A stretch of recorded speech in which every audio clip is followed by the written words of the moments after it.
मैं आत्मा शांत स्वरूप हूँ, शांति के सागर की संतान हूँ, शांति धाम की रहने वाली हूँ। मैं आत्मा शांत चित्त आत्मा हूँ। मुरली के महावाक्यों को परम धाम निवासी परमात्मा सुनाते ब्रह्मा मुख द्वारा, और बाबा ने निमित्त फरिश्तों को, निमित्त आत्माओं को सुनाने के लिए बाबा ने ही निमित्त चुना। आत्मा सुनती है, आत्मा कर्मेंद्रियों द्वारा सुनाती है और कर्मेंद्रियों द्वारा ही सुनती है। तो ऐसे ही इसी उसके साथ में, अनुभव के साथ में आप बाबा के महावाक्यों को सुनेंगे, आत्मा बिंदु देखेंगे खुद को और आत्मा सामने वाली निमित्त आत्मा को देखेंगे। आज 8 दिसंबर 2023 के ईश्वरीय महावाक्य हैं। आज के साकार मुरली का सार। बाबा ने कहा, मीठे बच्चे, यहाँ धारणा कर दूसरों को भी जरूर करानी है। पास होने के लिए माँ बाप समान बनना है, जो सुनते हो वह सुनाना भी है। प्रश्न है मुरली का, बच्चों में कौन सी शुभ कामना उत्पन्न होना भी अच्छे पुरुषार्थ की निशानी है। हर किसी के लिए मन में किसके लिए भी अच्छी भाव रखना, कामना, मन से सबके लिए शुभ भाव रखना। तो कौन सी बाबा कहते हैं पुरुषार्थ की निशानी है बच्चों में?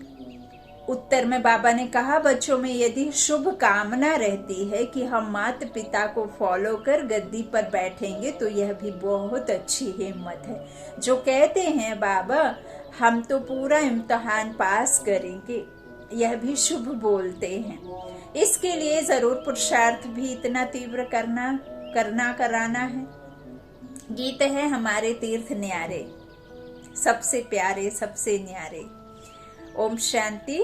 अब यहाँ पाप आत्माएं तो सभी हैं, पुण्य आत्माएं होती ही हैं स्वर्ग में। यह है पाप आत्माओं की दुनिया। यहाँ पूरे विश्व में रावण व्याप्त है ना, आसुरी अवगुणों वाले हैं ना सब। काम, क्रोध, मोह, लोभ, अहंकार, द्वेष, घृणा, अशुभ भावना, अशुभ चिंतन, बदले की भावना तो बहुत ज्यादा है। बाबा कहते हैं देह भान तो अति है, तो काम विकार है देह भान में आकर के। बाबा कहते हैं इसीलिए ये सब जो रिश्तेदार हैं ना, ये देह के ही हैं सब। तो यह है पाप आत्माओं की दुनिया। यहाँ है अजामिल जैसी पाप आत्माएं, और वह है स्वर्ग के देवताओं की पुण्य आत्माओं की दुनिया।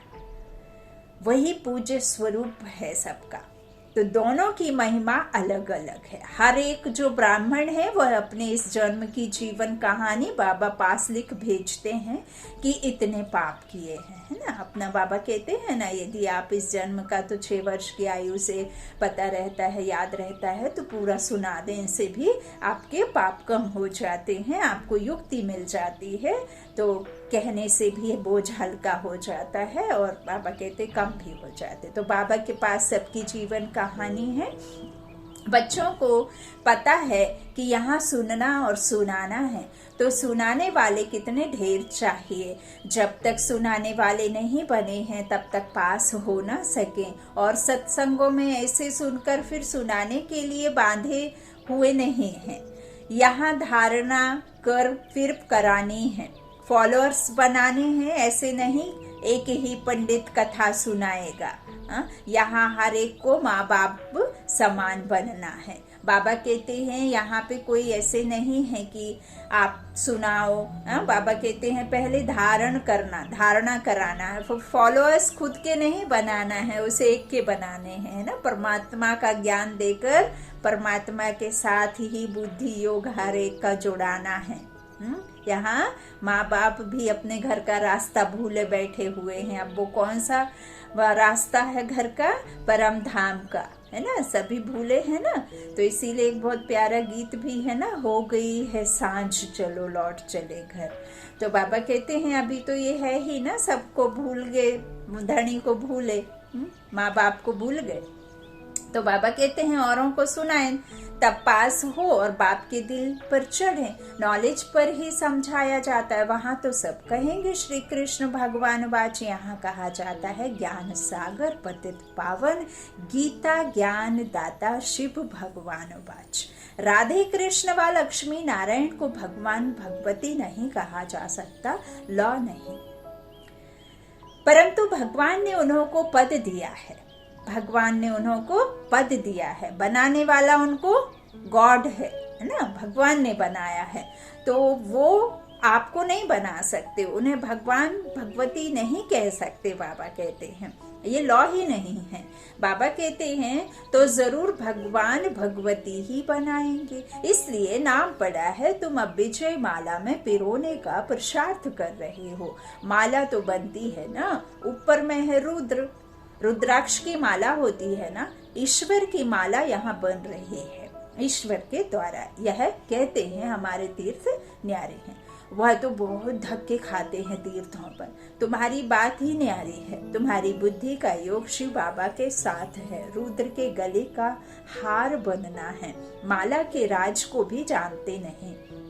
ऊपर में है शिव बाबा फूल, फिर है जगत अम्बा जगत पिता, जो दो माला के मणके होते हैं ना, साइड में बिल्कुल चोटे रहते हैं, जहाँ फूल बना रहता है, जिसे हम आंखों से लगा करके मुख से चूमते हैं, मस्तक पर लगाते हैं, वो शिव बाबा। और दो मणके जो साइड में है लक्ष्मी नारायण, वो बाबा कहते हैं कि जगत अम्बा जगत पिता। और फिर उनके जो मणके साइड से फिर लगे हुए होते हैं, उनकी 108 वंशावली है। बाबा ने देखा है बहुत बड़ी माला होती है, फिर सभी उसको खींचते हैं, राम राम कहते हैं, लक्ष्य कुछ नहीं। राम राम कहते तो भल हैं, लेकिन घर के द्वार पर कोई कुत्ता गंदा कर जाए तो उठ के उसको मार ही डालने की चेष्टा में रहते हैं। राम राम भल कहते हैं, कोई गाली दे करके निकल जाए तो माला का इंतजार करते हैं कि कैसे भी। तो वो अजपा जाप बाबा कहते हैं ना करने का है, तो मन के अंदर शुद्धता लाने के लिए राम का नाम लेना है। मन के विकारों को खत्म करने के लिए, आत्मा को शुद्ध बनाने के लिए राम का नाम लेना है। माला जाप का मतलब है उस निराकार शिव परमात्मा के जो भी गुण हैं वो अपने में भरकर अपने अवगुणों को, इस पुरानी दुनिया के सारे संस्कारों को खत्म करना, नई दुनिया के लिए उस परमात्मा के सारे संस्कारों को, बाप समान आप समान बनने के जो भी बाबा ने श्रीमत दी है, उस पर चलने का नाम है माला जाप। बाबा कहते तभी फिर तुम उस विजयी माला में पिरो जाओगे। तो बाबा कहते इस तरह से राम राम कहते हैं, लक्ष्य कुछ नहीं है, रुद्रमाला फेरते हैं, राम राम की धुनी लगा देते हैं, यह सब हुआ भक्ति मार्ग। यह फिर भी और बातों से ठीक है, उतना समय कोई पाप नहीं होगा। देखो बाबा फिर भी उसे ग्रेड दे रहे हैं कि उससे फिर पाप नहीं होगा, कहीं और दिमाग नहीं लगेगा। पापों से बचाने की यह युक्तियां हैं, बाबा कहते हैं ना। यहाँ माला फेरने की बात नहीं है, स्वयं माला का दाना बनना है। देखा कितना ऊंचा उठाते हैं। तो हमारे तीर्थ न्यारे हैं, हम अव्यभिचारी राही हैं। हमारे तीर्थ न्यारे हैं, हम अव्यभिचारी राही है अपने शिव बाबा के घर के। योग से हमारे जन्म जन्मांतर के विकर्म भस्म होंगे।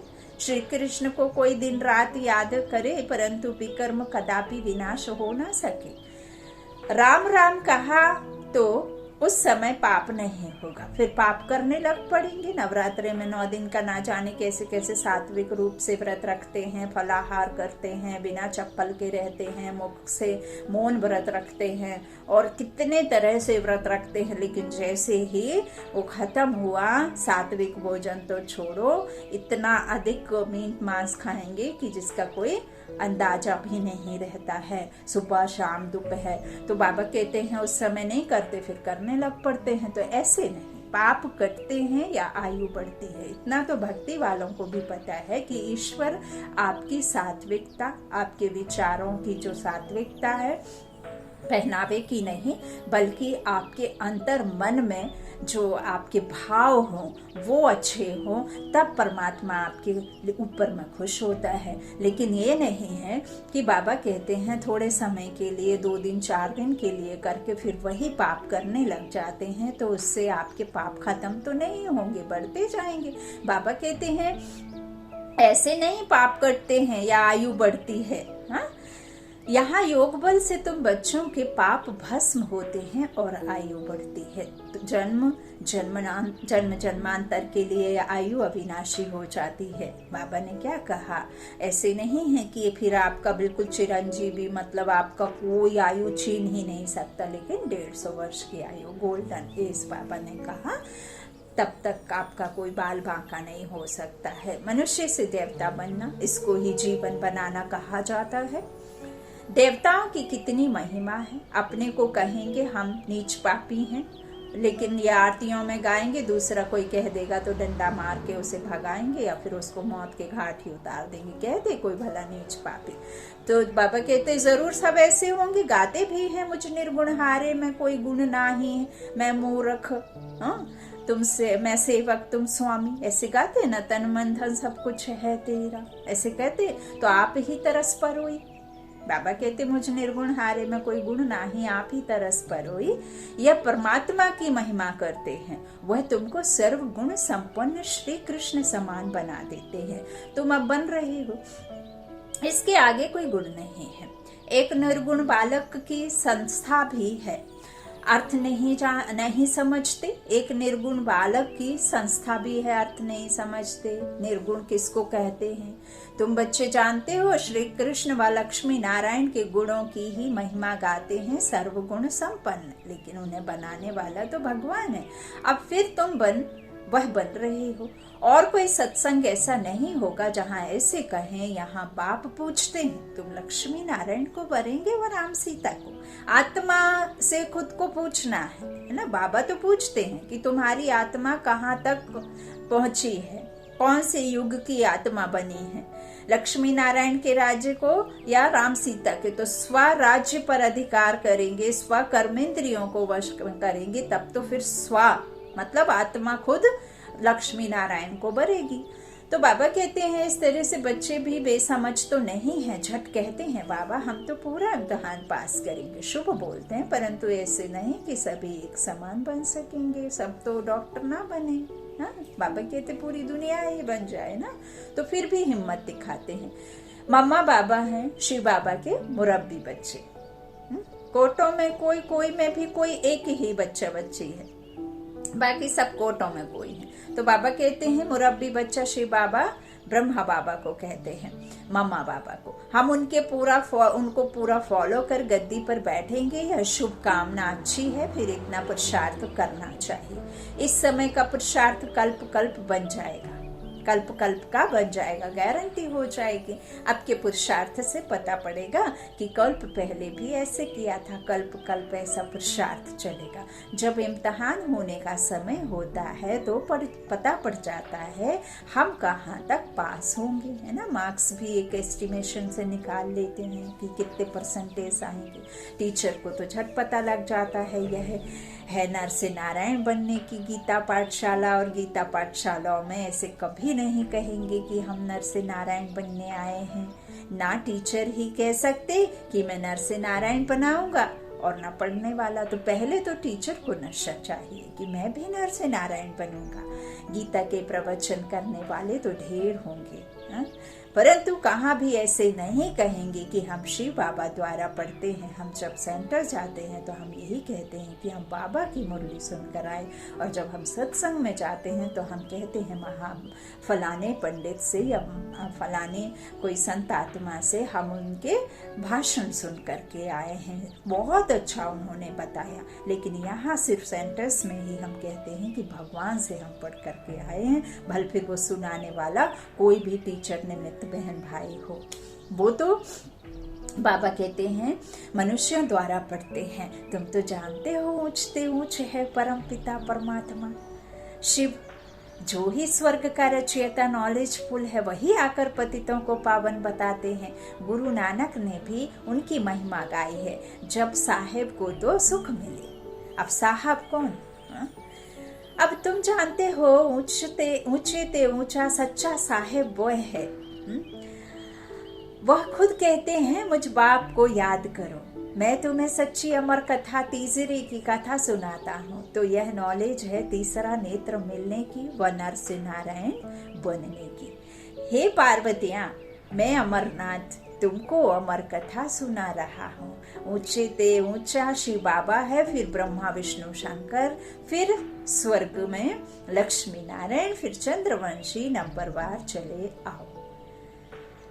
समय भी सतो रजो तमो होता है, यह बातें कोई भी नहीं जानते हैं। बाबा बहुत गुहा बातें सुना रहे हैं। आत्मा में अविनाशी पाठ है, एक एक जन्म का पाठ भरा हुआ है, वह कभी विनाश हो नहीं पाता है और ना ही वो कभी बदली होता, ना उसमें कोई चेंजेस होते। फिर कई ये सोच के भी छोड़ देते हैं। बाप कहते हैं मेरा पाठ भरा हुआ है, तुम सुख धाम में रहते हो तो हम शांति धाम में हैं।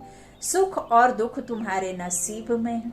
सुख और दुख में कितने कितने जन्म मिलते हैं यह भी समझा दिया है। बाबा ने चित्रों पर समझाया, मैं तुम्हारा निष्कामी बाप हूँ, निस्वार्थ भाव तुमको प्यार करता हूँ, उसके बदले में कोई किसी तरह की अपेक्षा रखता नहीं हूँ। लौकिक में फिर भी माता पिता अपेक्षा करते हैं, आस रखते हैं, मेरी कोई तुमसे आस नहीं है।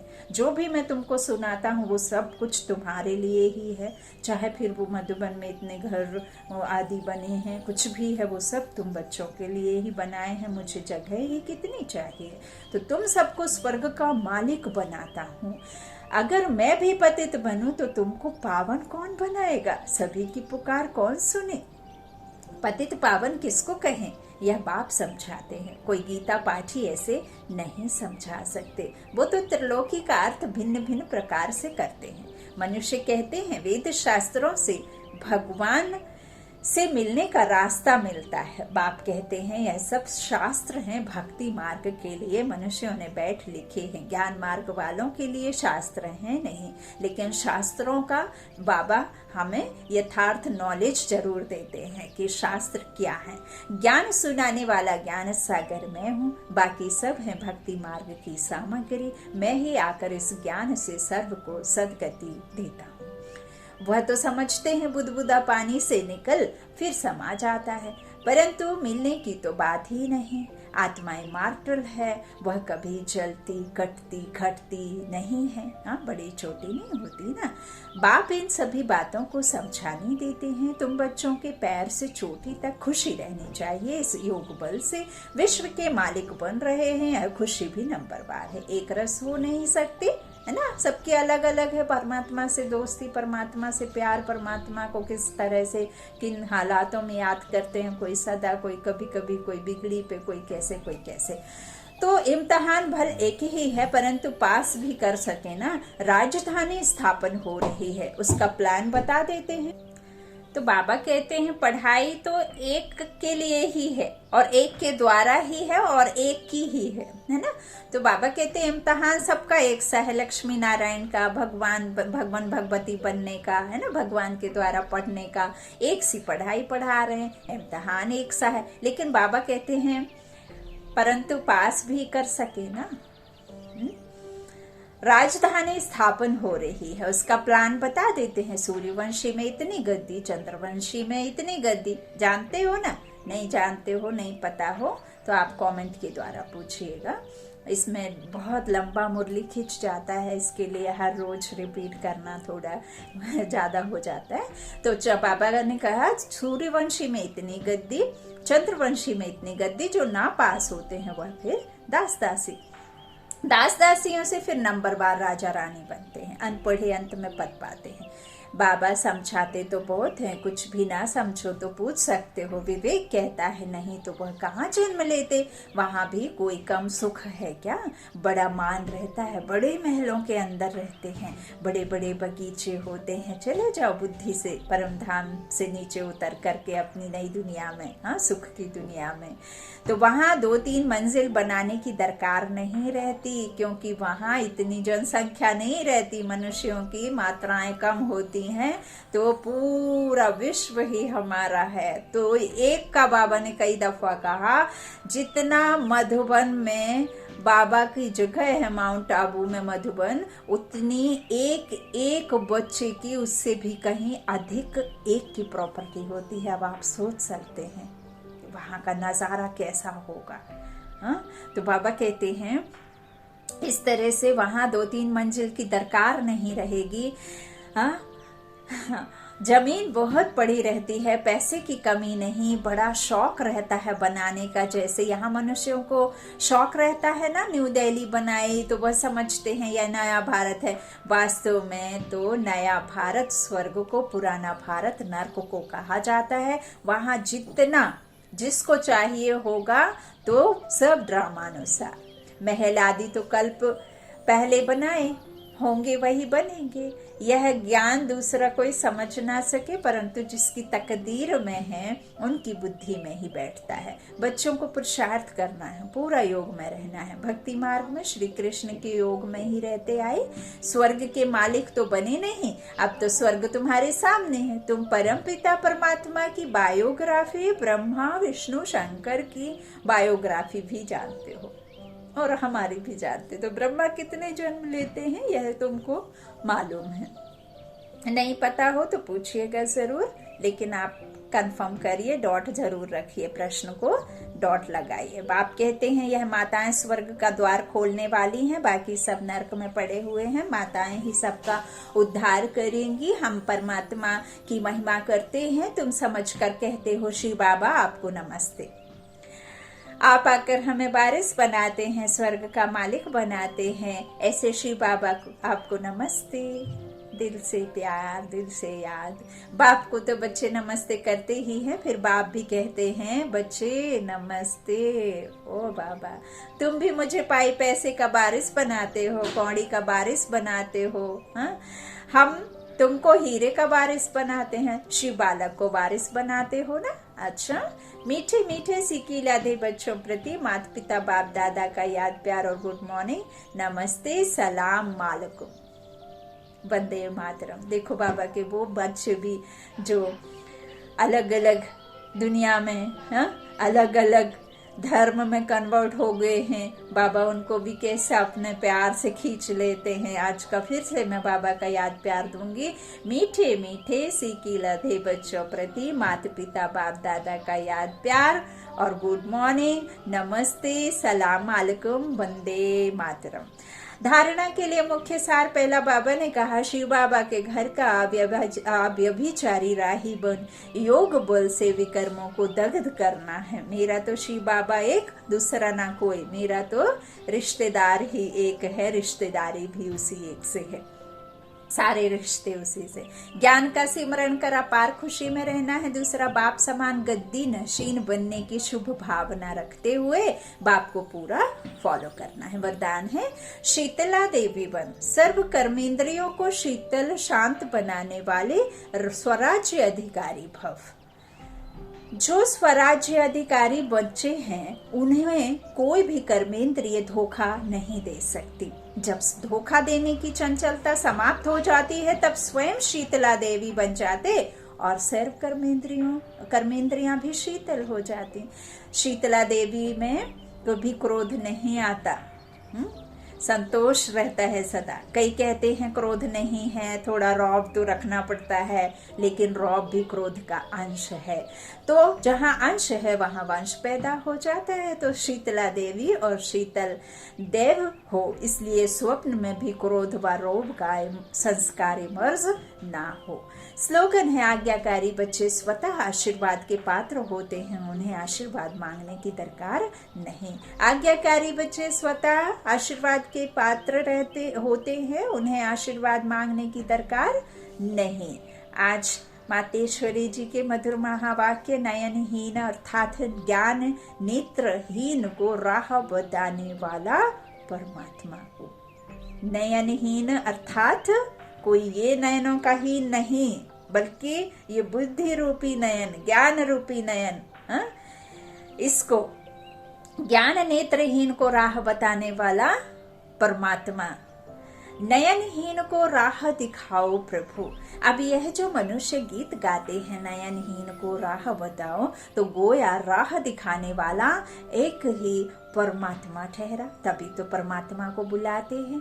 और जिस समय कहते हैं प्रभु राह बताओ, तो जरूर मनुष्यों को राह दिखाने के लिए खुद परमात्मा को निराकार रूप से साकार रूप में अवश्य आना पड़ेगा। जैसे हम आत्मा जब शरीर को लेते हैं तो साकार में आ जाते हैं, नहीं तो निराकार है। ऐसे ही निराकार परमात्मा शिव बाबा साकार तन का आधार लेकर ब्रह्मा के तन में आते हैं, है ना। तो फिर बाबा कहते उनको आना, तो बाबा कहते हैं कि तभी तो फिर स्थूल में राह बताएंगे। तो उनको साकार रूप में अवश्य आना पड़ेगा, तभी तो स्थूल में राह बताएगा। आने बिगर राह तो बता नहीं सकेंगे। अब मनुष्य जो मूंझे हुए हैं, उन मूंझे हुए को राह चाहिए, इसलिए परमात्मा को कहते हैं नयनहीन को राह बताओ प्रभु। इसको ही फिर खिवैया भी कहा जाता है। जो उस पार अथवा इन 5 तत्वों की जो बनी हुई सृष्टि है, इससे पार कर उस पार अर्थात 5 तत्वों से पार जो छठा तत्व अखंड ज्योति महातत्व है, उसमें ले चलेगा। तो परमात्मा भी जब उस पार से इस पार आवे तभी तो ले चलेगा। तो परमात्मा को भी अपने धाम से आना पड़ता है, तभी तो परमात्मा को खिवैया कहते हैं। वही हम बोट को, आत्मा रूपी नाव को पार ले चलता है। अब जो परमात्मा के साथ योग रखता है उनको साथ ले जाएगा, बाकी जो बच जाएंगे वे धर्मराज की सजाएं खाकर बाद में मुक्त होते हैं। अच्छा, ओम शांति। शुक्रिया, शुक्रिया मातेश्वरी जी, शुक्रिया ईश्वरीय परिवार, शुक्रिया बाप दादा का। ओम शांति।